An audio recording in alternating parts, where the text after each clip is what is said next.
Welcome to my little victory garden where I'm trying to grow food for a family of 5 adults in a small space in North Texas, Zone 8B.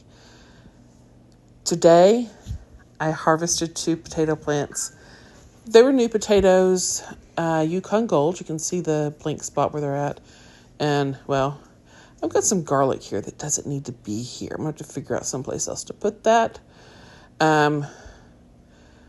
It obviously didn't get cold enough because you'll see it didn't make several little bulbs. So I'm going to plant some Aunt Mary's corn. I'm going to do a total of 8 square feet. So the bed is 4 feet long, so I'll do about 2 feet deep.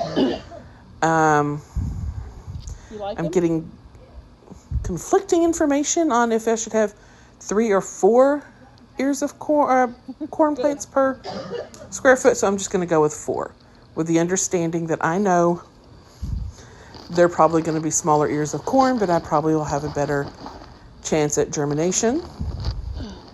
So the first thing I did, of course, was push all of the mulch out of the way, and then I added a good layer of ultra compost from Texas Pure. That's our local composting facility in our county. And okay, I got a little tired of doing this by hand, and I ended up dumping probably about 1/3 of the bag onto the bed.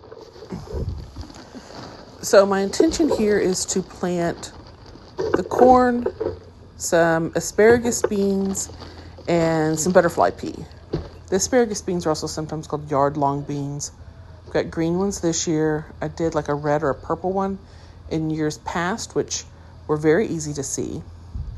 Green ones I've harvested for people in the community garden when I used to be part of that, and they're a little bit of a trial, so I might try to see if I can find the red ones again if I don't particularly have an interest, see a difference in the flavor.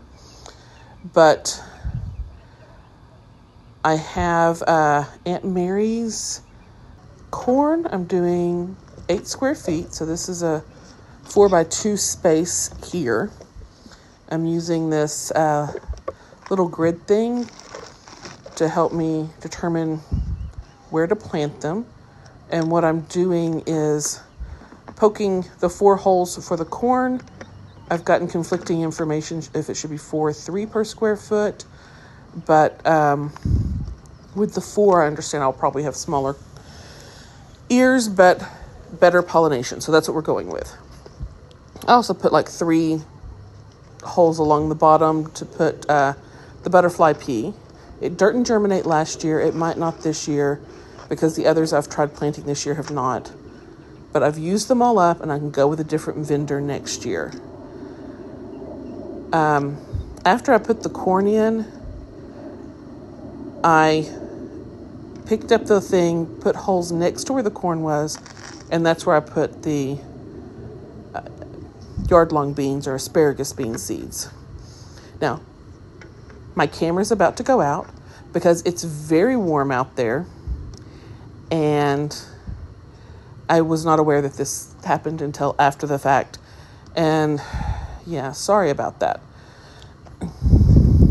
But I am very excited to try this interplanting. This is completely an experiment. Never done this before. We're going to see how it works. I'm kind of hoping the corn will grow and then the beans will climb those stalks since they're supposed to need support. And same with the butterfly pea.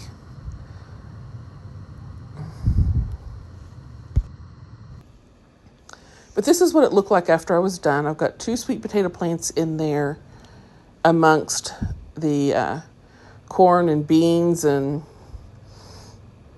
butterfly peas. I'm going to harvest 2 more plants of potatoes later in the week. I'll show you what I did with the ones I harvested today. And then I mulched it. Those 2 plants got me 18 point something ounces, so a little over a pound of potatoes. I washed them, cut them up, sprinkled some Italian dressing over them and a bit of a barbecue rub. It was a super simple recipe. I was very excited to have. A part of dinner came from the garden today. Same thing happened yesterday. I think we're going to manage it again tomorrow with a spinach quiche. But like I said, I had my wife grill these up while she was grilling the chicken for dinner. And I just wrapped it in this foil. And then when it was done, it looked like this. It was a very delicious potatoes. I'm very excited to be having food from my garden now. Yay! If you're enjoying seeing my garden progress this year, please like and subscribe and hit the alert button so that you can see what the garden's doing next.